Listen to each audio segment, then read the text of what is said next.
اعوذ باللہ من الشیطان الرجیم بسم اللہ الرحمن الرحیم السلام علیکم۔ آج ہم پڑھیں گے سورہ نجم۔ اللہ کے نام سے جو بے انتہا مہربان اور رحم فرمانے والا ہے۔ قسم ہے تارے کی جب کہ وہ غروب ہوا، تمہارا رفیق نہ بھٹکا ہے نہ بہکا ہے، وہ اپنی خواہش نفس سے نہیں بولتا۔ یہ تو ایک وحی ہے جو اس پر نازل کی جاتی ہے، اسے زبردست قوت والے نے تعلیم دی ہے جو بڑا صاحب حکمت ہے۔ وہ سامنے آ کھڑا ہوا جب کہ وہ بالائی افق پر تھا، پھر قریب آیا اور اوپر معلق ہو گیا، یہاں تک کہ 2 کمانوں کے برابر یا اس سے کچھ فاصلہ رہ گیا۔ تب اس نے اللہ کے بندے کو وحی پہنچائی جو وحی بھی اسے پہنچانی تھی۔ نظر نے جو کچھ دیکھا، دل نے اس میں جھوٹ نہ ملایا۔ اب کیا تم اس چیز پر اس سے جھگڑتے ہو جسے وہ آنکھوں سے دیکھتا ہے؟ اور ایک مرتبہ پھر اس نے سدرۃ المنتہا کے پاس اس کو اترتے دیکھا، جہاں پاس ہی جنت المأویٰ ہے۔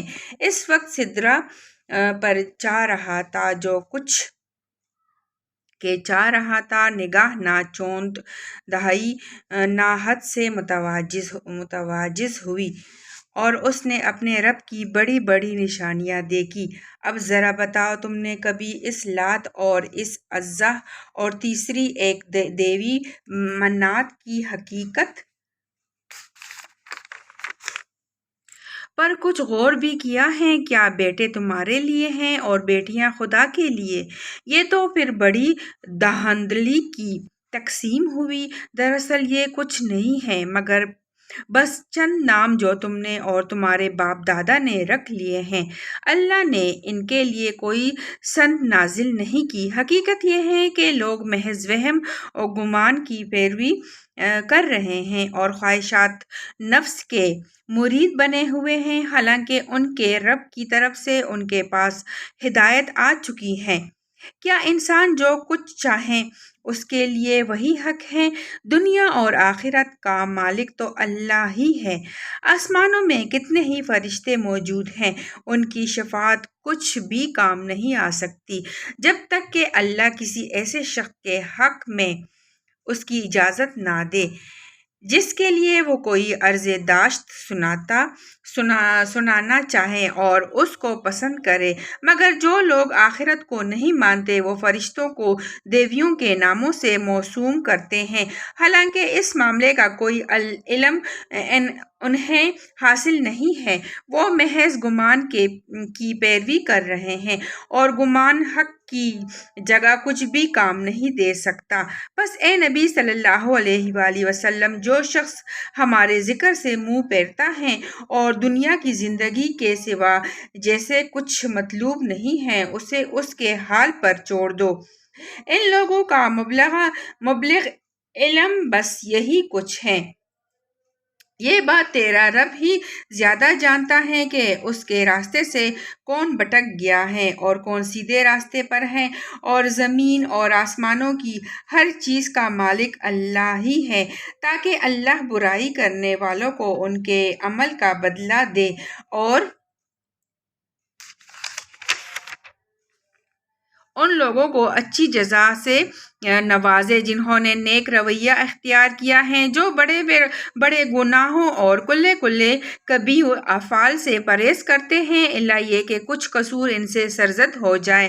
بلا شبہ تیرے رب کا دامن مغفرت بہت وسیع ہے، وہ تمہیں اس وقت سے خوب جانتا ہے جب اس نے زمین سے تمہیں پیدا کیا اور جب تم اپنی ماؤں کے پیٹوں میں ابھی جننے ہی تھے۔ پس اپنے نفس کی پاکی کے دعوے نہ کرو، وہی بہتر جانتا ہے کہ واقعی متقی کون ہے۔ پھر اے نبی صلی اللہ علیہ وسلم، تم نے اس شخص کو بھی دیکھا جو راہ خدا سے پھر گیا اور تھوڑا سا دیکھ کر رک گیا۔ کیا اس کے پاس غیب کا علم ہے کہ وہ حقیقت کو دیکھ رہا ہے؟ کیا اس وقت ان باتوں کی کوئی خبر نہیں پہنچی جو موسیٰ کے صحیفوں اور اس ابراہیم کے صحیفوں میں بیان ہوئی ہیں؟ جس نے وفا کا حق ادا کر دیا، یہ کہ کوئی بوجھ اٹھانے والا دوسرے کا بوجھ نہیں اٹھائے گا، اور یہ کہ انسان کے لیے کچھ نہیں ہے مگر وہ جس کی اس نے صحیح کی ہے، اور یہ کہ اس کی صحیح عن قریب دیکھی جائے گی، اس کی پوری جزا اسے دی جائے گی، اور یہ کہ آخر کار پہنچنا تیرے رب ہی کے پاس ہے، اور یہ کہ اسی نے ہنسایا اور اسی نے رلایا، اور یہ کہ اس نے موت دی اور یہ کہ اسی نے موت دی اور اسی نے زندگی بخشی، اور یہ کہ اسی نے نر اور مادہ کا جوڑا پیدا کیا ایک بوند سے جب وہ ٹکائی جاتی ہیں، اور یہ کہ دوسری زندگی بخشنا بھی اسی کی ذمہ ہے، اور یہ کہ اسی نے غنی کیا اور جائیداد بخشی، اور یہ کہ وہی شیرا کا رب ہے، اور یہ کہ اسی نے عاد اولا کو ہلاک کیا اور سمود کو ایسا مٹایا کہ ان میں سے کسی کو باقی نہ چھوڑا، اور ان سے پہلے قوم نوح کو تباہ کیا، کیونکہ وہ تھے ہی سخت ظالم اور سرکش لوگ، اور اوندنی گرنے والی بستیوں کو اٹھا پھینکا، پھر چھا دیا ان پر وہ کچھ جو تم جانتے ہی ہو کہ کیا چھا دیا۔ پس اے انسان اپنے